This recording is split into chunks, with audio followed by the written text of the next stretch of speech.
R के commerce academy मध्ये आपल्या सर्वांचं मनापासून एकदा अजून स्वागत आहे. आणि आज आपण बी.कॉम पार्ट 1 सेमिस्टर 1 मध्ये असलेले अकाउंटिंग या विषयाचे एमसीक्यू पाहणार आहोत. म्हणजेच युनिट 1, युनिट 2, युनिट 3 आणि युनिट 4 एकूण 4 युनिट हे बी.कॉम पार्ट 1 सेमिस्टर 1 ला आहेत. तर त्याचे एमसीक्यू आपण अभ्यासणार आहोत. तर चला पॉइंट टू पॉइंट आपण एमसीक्यू अभ्यासूया. बेसिक ऑफ बुक कीपिंग या टॉपिक वरती बघा. अगोदर book keeping is mainly concern with a recording transition, B preparing financial statement, C auditing accountant किंवा डी इंटरप्रेटिंग अकाउंट.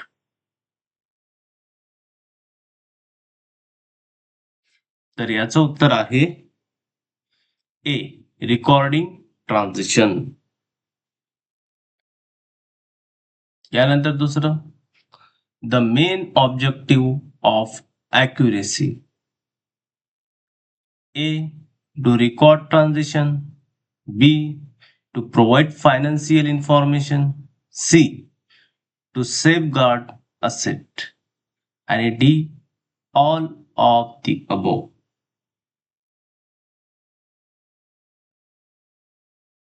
तर याचा आन्सर आहे all of the above, D. यानंतर तिसरं which of the following is not a function of accountancy. A recording transition, B tax collection, C financial reporting किंवा D decision making support.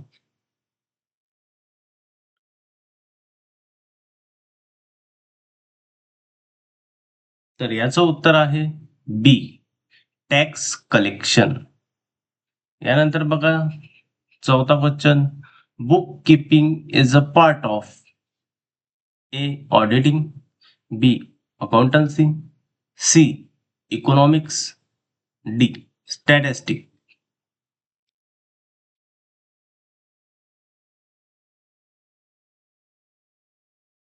तर याचा answer आहे B accountancy. Book keeping is a part of accountancy.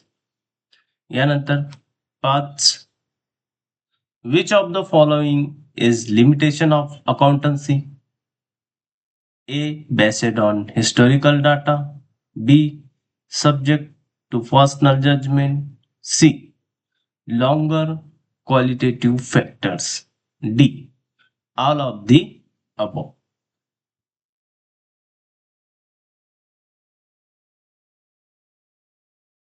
तर याचे answer आहे D all of the above. यानंतर accounting concept and convention याच्यावरती बघा objective. Which concept assume business will continue at indefinitely. A going concern, B consistency, C realization किंवा D matching. तर याचं उत्तर आहे ए गोइंग कन्सर्न. यानंतर बघा 7 which conventional require recording at cost price. A prudence, B historical cost, C consistency, D realisation.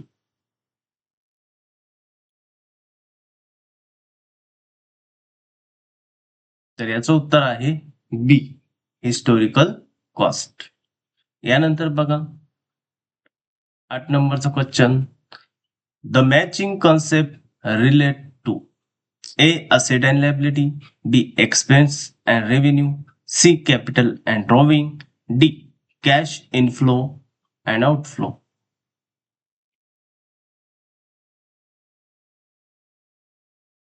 तर याचा answer आहे बी, एक्सपेन्स अँड रेव्हेन्यू. यानंतर बघा 9वा question, which concept prevent recording of unrealise profit? A realisation, B prudence, C consistency, D going concern. तर यांचा answer आहे A realisation. यानंतर 10, which conventional ensure uniformly to method? A consistency, B prudence, C realisation, D matching. तर याचं उत्तर आहे A consistency. यानंतर बघा डबल एंट्री सिस्टमवर objective MCQ. Double entry system was introduced by A. Adam Smith, B. Luca Pacioli, C. R.L. Gupta, D. T.S. Grewal.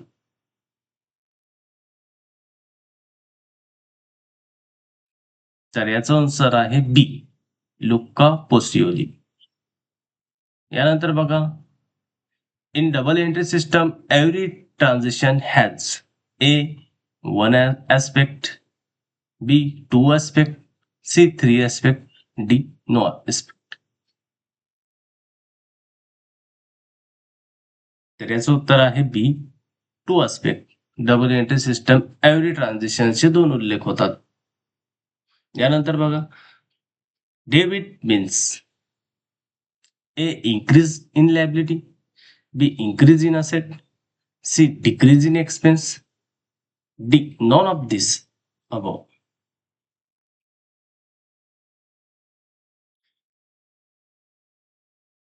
तर बघा याचं आन्सर आहे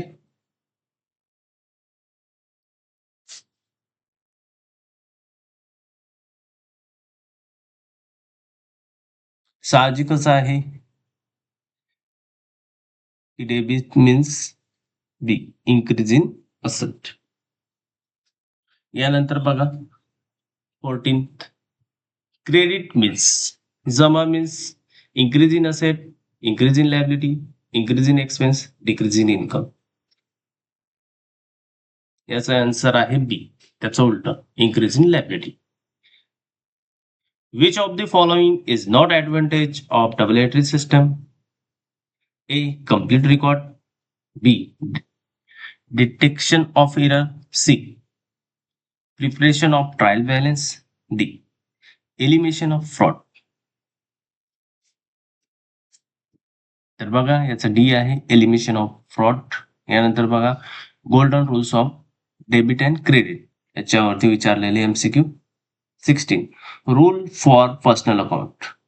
debit the receiver, credit the giver, debit what's come in, credit what's go out, debit expense, credit income, debit asset, credit liability. Rules of personal account. तर आपला rule आहे debit the receiver and credit the giver. जर बघा rule of the real account debit the receiver credit the giver. तर बघा इतकं सांगायचं काम नाही. रिअल अकाउंटचं आपलं आहे debit what's come in and credit what go out. यानंतर 18 rule of nominal account. Rule of nominal account आपल्या सगळ्यांना माहितच आहे. Debit expense and credit income हे आपलं आन्सर आहे. यानंतर बघा 19 salary paid is debited to. काय होणार आहे सॅलरी पेड केली तर सॅलरी अकाउंटच डेबिट होणार आहे म्हणून सॅलरी अकाउंट हा ए इज आपलं राईट आन्सर. यानंतर बघा 20 नंबरचं goods purchase for cash or debited to. Goods purchase for cash माल रोखीने खरेदी केला तर आपल्याकडे काय येणार आहे माल येणार आहे आणि जाणार काय आहे कॅश जाणार. तर डेबिट काय करू आपण गुड्सच करू ना.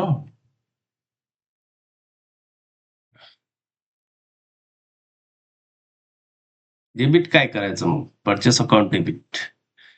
बी इज द राईट आन्सर. यानंतर बघा जनरल एंट्री. जनरल एंट्री वरती आपल्याला MCQs 21. Journal is also called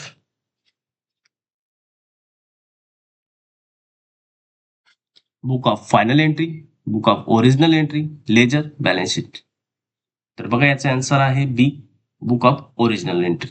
यानंतर बघा compound entry means more than one debit और credit single entry, only one debit and one credit, posting in ledger, non of the above. तर बघा compound entry means more than one debit और credit in single entry. हे A is a correct answer. यानंतर बघा 23. Entry for cash received from debtor. तर आपल्याला debtor कडून प्राप्त झाले. Debit cash account, credit debtor, debit debtor, credit cash, debit sales, credit cash, debit cash, credit sale. तर बघा कॅश रिसिव्ड झाली, प्राप्त काय झाली? कॅश झाली असेल तर कॅश जे आहे ते डेबिटच झाली असेल. म्हणजेच आपला ए इज अ करेक्ट आन्सर. यानंतर बघा 24. Purchase of goods on credits is recorded as. माल खरेदी केला तर credit is recorded as. Credit काय होणार आहे? कॅशच होणार आहे, क्रेडिट कॅश. तर याचं सुद्धा आपलं answer debit purchase credit credit होणार आहे. म्हणजे B is a correct answer. यानंतर बघा 25. Discount allowed is recorded as. Debit discount aloud and credit debtor. Debit debtor, credit discount allowed. तर हे ऑप्शन आहेत. तर बघा डिस्काउंट अलाउड म्हणजे डिस्काउंट आपल्याला प्राप्त होणार आहे, तर डेबिट डिस्काउंटच होणार आहे कारण हा आपला खर्च आहे. आणि क्रेडिट डेप्टर, डेप्टर क्रेडिट होणार आहे. त्यानंतर बघा लेजर पोस्टिंग. लेजर पोस्टिंग मध्ये 26. Ledger is also known as book of account, book of original entry, book of secondary entry, balance sheet.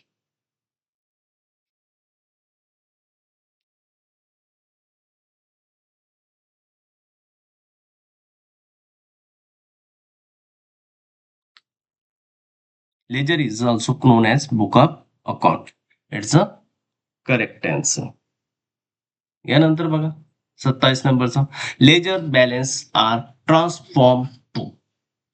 Ledger balance are transfer to trial balance, journal, cashbook, balance sheet directly.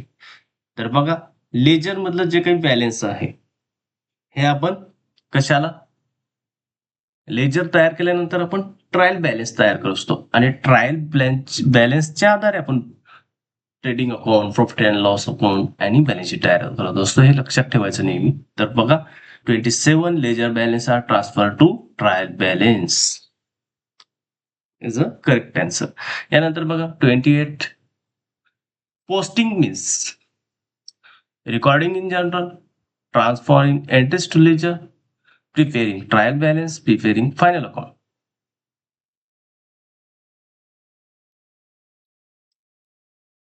The posting means transferring entry to ledger. B is the correct answer. Another baka 29.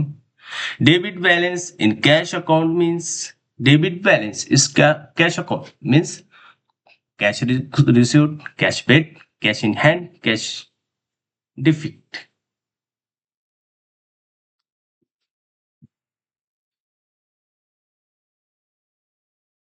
तर बघा cash जे काही आपल्याकडे असते ती आपण हातातलीच cash म्हणत असतो म्हणून कॅश इन हँड. यानंतर बघा 30. Credit balance in capital account means म्हणजे कॅपिटल अकाउंटची जमा राशी, जमा शिल्लक जास्तीत जास्त म्हणजेच लायबिलिटीज ना. तर ए इज आपलं करेक्ट आन्सर आहे. यानंतर बघा ट्रायल बॅलन्स. ट्रायल बॅलन्स वर बघा 31.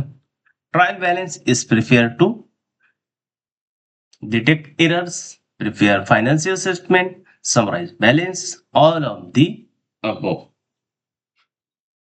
तर बघा, ट्रायल बॅलन्स इज प्रिपेअर तयार करत असताना आपल्याला डिटेक्ट इरर्स, आपल्याला चुका सुद्धा शोधता येतात. त्यानंतर प्रिपेअर फायनान्शियल स्टेटमेंट हे सुद्धा आपल्याला तयार करता येते. आणि समराइज बॅलन्स, बॅलन्स सुद्धा आपल्याला कळते, म्हणून all of the above is the correct answer. यानंतर बघा 2032 trial balance is prepare daily, weekly, monthly, yearly, new. तर ट्रायल बॅलन्स जे आहे ते आपण दररोज तयार करत असतो, वीकली तयार करत असतो की मंथली तयार. तर बघा, मंथली तयार करत असतो, कारण प्रत्येक व्यवहार हा आपण रोजच्या रोज ट्रायल बॅलन्स तयार करू शकत नाही. तर हे आपण मंथली तयार करू शकतो, मंथली किंवा इयरली तयार करत असतो. त्यामध्ये C is the correct answer. यानंतर बघा 33 if debit and credit totals of trial balance do not match it indicated. A no error, B some error in posting, C correct account, D none of the above.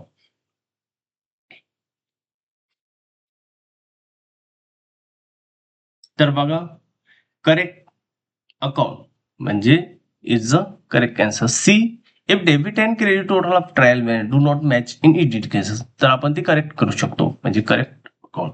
यानंतर बघा 34 suspense account is open when, जेव्हा चूक झालेली असेल तेव्हाच करत असतो आपण. Trial balance does not tally, ledger is incompletely, journal is missing, cash book is wrong. तर बघा 34 नंबरचा जो काय आपला क्वेश्चन आहे तो खूप इम्पॉर्टंट आहे. तर बघा, जेव्हा आपण लेजर इनकम्प्लीट ठेवत असतो तेव्हाच आपल्याला सस्पेन्स अकाउंट उघडावं लागत असते. यानंतर बघा 35 trial balance is a statement, account, ledger, balance. तर बघा काय आहे हे, तर ट्रायल बॅलन्स हे एक स्टेटमेंट आहे, एक खातं नाही आहे. कारण प्रत्येक खात्याचं जे ज्यामध्ये आपण रूपांतर करून एक शीट बनवत असतो त्याला आपण बॅलन्स म्हणत असतो, ट्रायल बॅलन्स म्हणत असतो, म्हणूनच हे एक स्टेटमेंट आहे. यानंतर बघा चला, ओपनिंग अँड क्लोजिंग एंट्रीज.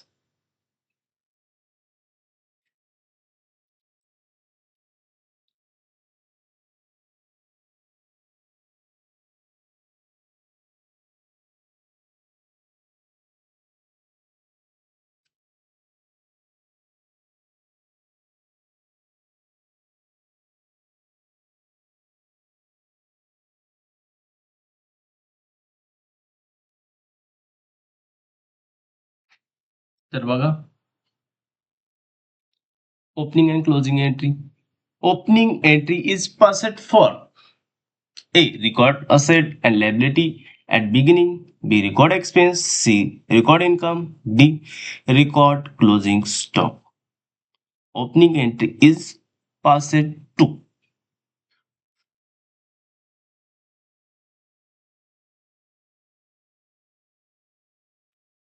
तर बघा, याचा आन्सर आहे record asset and liability at beginning. म्हणजे ओपनिंग एंट्री झाल्यानंतर आपल्याला record asset and liability at beginning दाखवावं लागत असते. यानंतर बघा 37 closing entry are passed to transfer balance to trading account.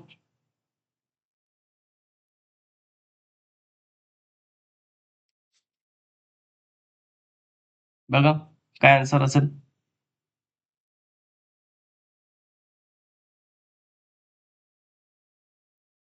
तर बघा याचा आन्सर आहे all of the above. Closing entries are passed to transfer balance to trading account, transfer balance to profit and loss account, transfer balance to balance sheet. हे सगळं करूनच आपण closing entry झाल्यानंतर हे सगळंच आपण एकामेकाला ट्रान्सफर करत असतो. म्हणजे ट्रान्सफर ट्रेडिंग अकाउंट मधून आपण क्रॉस प्रॉफिट, प्रॉफिट अँड लॉसला पाठवत असतो, आणि प्री एंड एल अकाउंट मधला नेट प्रॉफिट आपण बॅलन्स शीटला पाठवत असतो. म्हणजे all of the above is a right answer. त्यानंतर बघा closing stock is recorded in.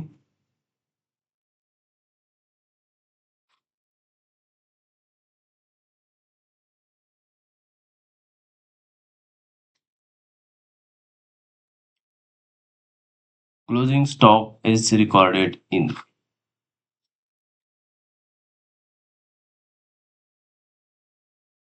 both trading account and balance sheet. तर बघा, हा क्लोजिंग स्टॉक जो असतो म्हणजे संवरण स्कंद असतो. याचा एक उल्लेख आपण व्यापार खात्याच्या जमा बाजूला करतो आणि याचा दुसरा उल्लेख आपण ताळेबंदाच्या संपत्ती बाजूला करतो, म्हणजे बॅलन्स शीट मध्ये करत असतो. म्हणजे both trading account and balance sheet it's a right answer. याला बघा 39 profit and loss account is close by transferring balance to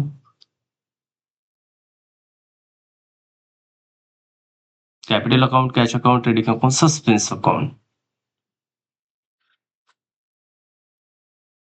तर बघा, हा जो प्रॉफिट अँड लॉस अकाउंट मधला जो काही नेट प्रॉफिट असतो तो आपण कॅपिटल अकाउंटला ट्रान्सफर करत असतो. यानंतर 40 opening entry includes asset and liability, expense and income, capital only, cash only.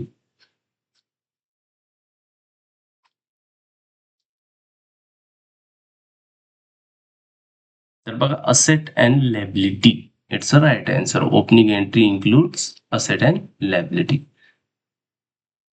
यानंतर बघा, सबसिडरी बुक्स, याच्यावर आपण एमसीक्यूज पाहणार आहोत. Purchase book record, cash purchase, credit purchase goods, purchase of asset, all purchase. तर बघा, purchase book record credit purchase of goods, म्हणजे B is a correct answer. यानंतर बघा, two sales book record cash sales, credit sales of goods, sales of asset, all asset.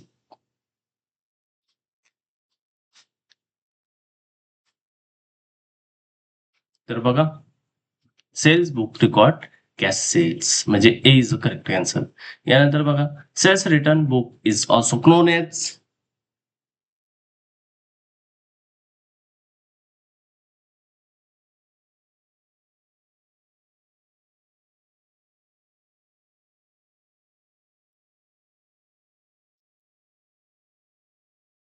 तर बघा, sales return book is also known as return inward book is a correct answer. म्हणजे आपण ज्याला खरेदी परत म्हणत असतो, म्हणजे विक्री परत म्हणत असतो. सेल्स रिटर्न आहे ना, विक्री परत, तर त्याला रिटर्न इनवर्ड इन बुक सुद्धा आपण म्हणत असतो. यानंतर बघा, चौथं, purchase return book is also called return inward book, return outward book. तर बघा, याला आपण काय म्हटलं, रिटर्न इनवर्ड बुक, तर याला आपण काय म्हणणार आहे, 4th नंबरचं क्वेश्चन आहे, तर याला आपण रिटर्न आउटवर्ड बुक असं समजतो. यानंतर बघा, बिल्स रिसिवेबल बुक रेकॉर्ड आहे, जे काही प्राप्तही पत्र असतं त्याला आपण काय रेकॉर्ड म्हणून लिहितो. तर बघा, बिल्स रिसिव्ह फ्रॉम डेप्टर, हे आपल्याला डेप्टर पासून प्राप्त असतं, म्हणून आपण हे बिल्स रिसिव्ह फ्रॉम डेप्टर हे इज द करेक्ट आन्सर. त्यानंतर बघा, cash book types, cash book is journal only, ledger only, both journal and ledger, balance sheet.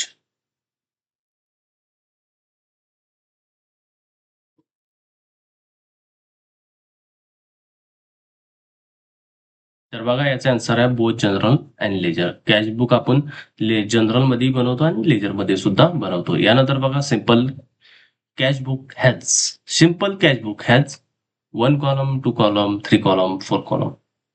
तर कॅश बुकला किती कॉलम असतात, तर बघा, 1 कॉलम असतो, 1 column is a correct answer. यानंतर बघा, double column cash book has cash and bank column, cash and discount column, bank and discount column, cash and capital. Double column cash book has.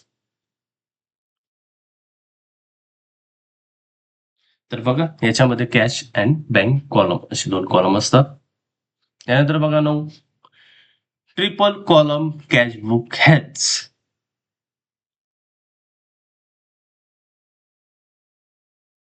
तर बघा, triple column cash book has cash, bank and discount, हे 3 प्रकारचे असतात, म्हणजेच ए is a correct answer. यानंतर बघा, 10 पेटी cash book is mention under.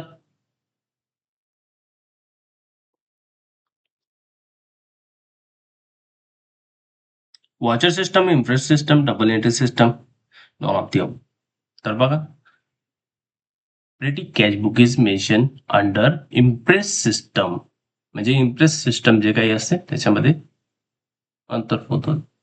यानंतर बघा, इम्पॉर्टन्स अँड युटिलिटी याच्यावर क्वेश्चन बघा.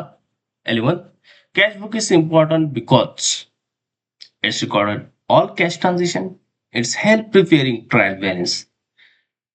It acts as both general and ledger, all of the above. तर बघा जे काही कॅश बुक असते ते महत्वाचे आहे कारण it record all cash transaction बरोबर आहे. It help preparing with trial balance बरोबर आहे. It acts both journal and ledger हे पण सुद्धा बरोबर आहे. तर आपला आन्सर असेल D, all of the above. यानंतर बघा 12th cash book is prepared.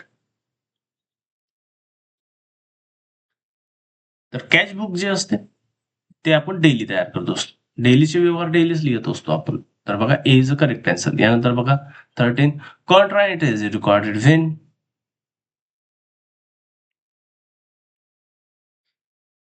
तर बघा cash deposit into bank Contra entry बरोबर आहे.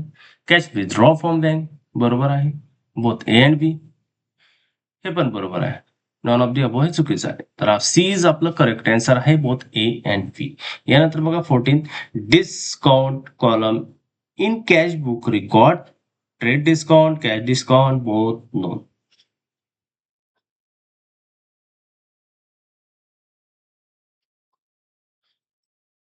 बघा discount column in cash book तर कॅश बुक मध्ये असेल तर कॅश डिस्काउंट असेल. It's a common sense. तर B is a correct answer. यानंतर बघा 15 balance of cash book always shows debit balance credit balance either debit or credit non. Cash बुकचं balance दाखवते आपल्याला. तर बघा डेबिट बॅलन्स दाखवत असते नेहमी कॅश बुकचं. यानंतर ट्रेडिंग अकाउंट वर आपण एमसीक्यूज पाहणार आहोत.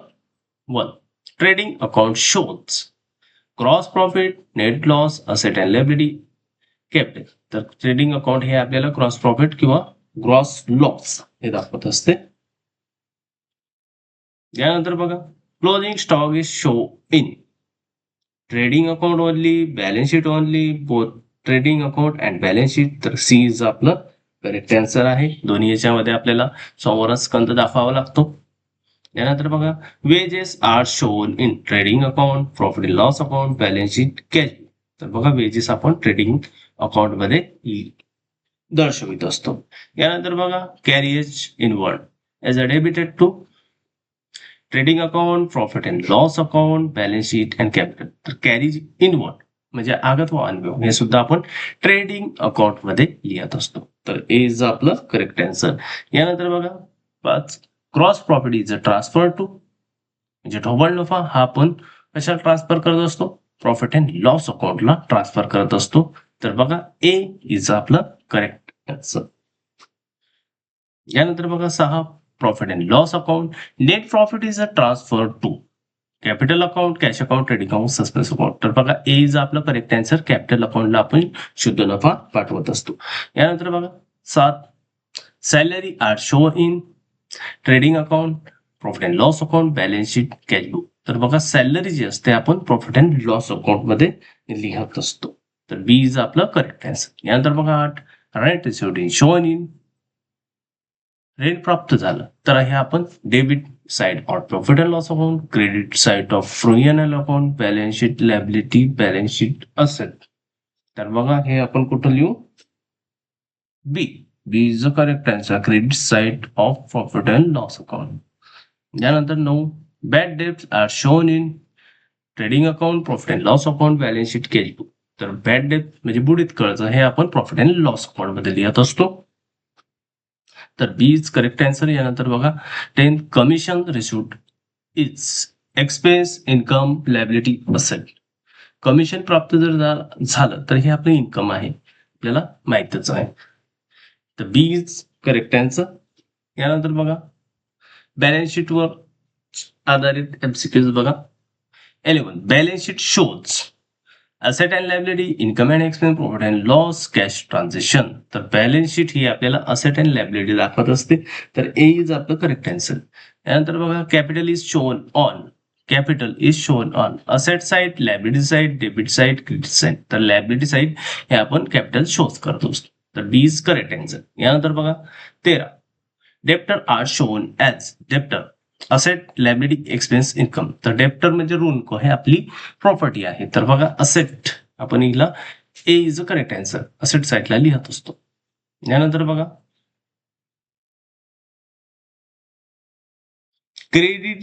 Creditor are shown as. तर क्रेडिटर म्हणजेच धनको हे आपण लायबिलिटी साईडला लिहित असतो. B is correct answer. यानंतर बघा closing stock. Closing stock is shown as current asset liability expense income.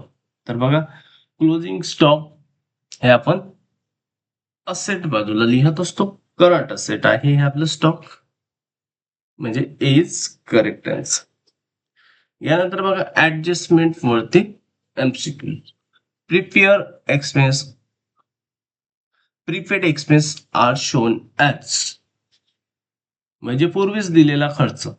तर हे आपली काय असते असेट असते म्हणून इज आपलं prepare expense shown as Purvadatta. Purvadatta ही आपली पूर्वदत्त खर्च हे आपली लायबिलिटी असते म्हणून बी इज करेक्ट आन्सर.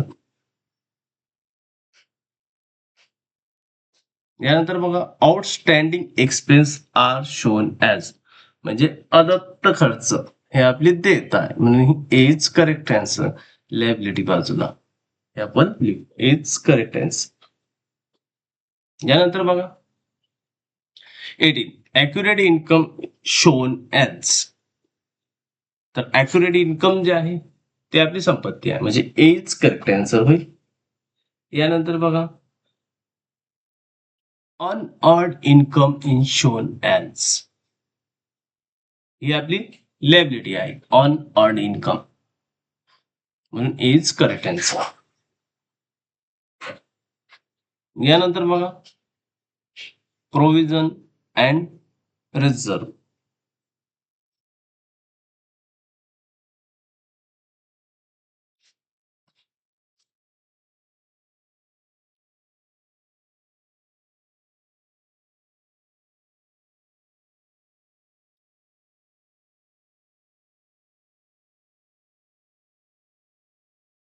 यानंतर बघा depreciation is decrease in asset value increase in asset value liability income.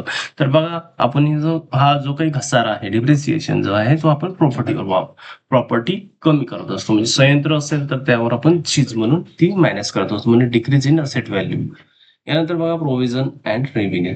Provision for doubtful debts in shows in आपण जे काही संशयित बुडीत कर्ज निधी असते ते आपण प्रॉफिट अँड लॉस अकाउंट मध्ये डेबिट साईडला लिहत असतो म्हणजे इज करेक्ट आन्सर. यानंतर बघा 22. Provision for discount. आता डिस्काउंट दिला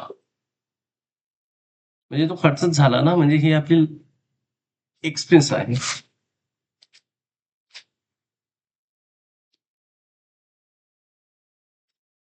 म्हणजे ही डिस्काउंट आपण दिला तर ही आपली लायबिलिटी वाढणार आहे ना म्हणून लायबिलिटी इज करेक्ट आन्सर. यानंतर बघा